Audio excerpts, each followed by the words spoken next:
Segunda-feira, 19 de agosto de 2024. Bom dia, amados irmãos. Que o Espírito Santo conduza as nossas vidas. O tema de hoje é uma árvore amaldiçoada e um templo purificado. Leia Marcos 11, versículo 12 a 26. Qual é o significado dos eventos relatados nestes versículos? De manhã, vindo de Betânia, a apenas 3 quilômetros de Jerusalém, Jesus teve fome. Vendo uma figueira com folhas, foi até ela para talvez encontrar alguns frutos precoces. Essa ação não seria considerada roubo, uma vez que, de acordo com a lei do Antigo Testamento, alguém poderia tomar ali, mento do campo ou do pomar de um vizinho para saciar a fome. Levítico 19, versículo 9. Levítico 23, versículo 22, e Deuteronômio 23, versículo 25. Mas Jesus não encontrou nenhum fruto e disse à árvore: nunca mais alguém coma dos seus frutos.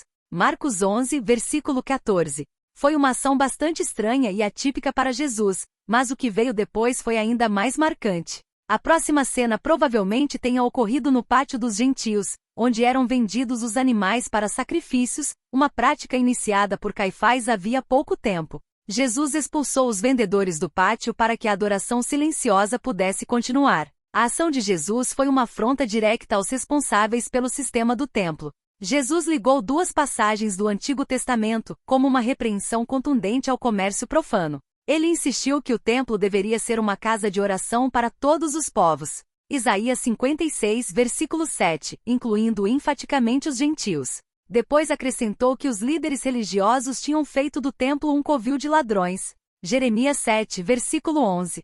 Então, no fim daquele dia extraordinário, Jesus deixou a cidade com seus discípulos. Marcos 11, versículo 19. Na manhã seguinte, voltando para a cidade, veja Marcos 11, versículo 20 a 26. Os discípulos ficaram surpresos ao verem que a figueira estava seca desde a raiz. Ao explicar o que havia acontecido, Jesus ensinou sobre oração e perdão. O que tudo isso significa? Esses dois relatos são a quarta história em formato de sanduíche, registrada em Marcos. Reveja a lição 3 aqui neste canal. Nessas histórias, a ironia dramatizada acontece quando personagens paralelos realizam ações opostas ou personagens opostos realizam ações paralelas. Em Marcos capítulo 11, a figueira e o templo estão em paralelo. Jesus amaldiçoou a árvore, mas purificou o templo. Ações opostas. Mas a ironia é que os líderes religiosos a partir de então iriam conspirar para matar Jesus, e essa ação significaria o fim do significado dos serviços do templo, que se cumpriram em Cristo.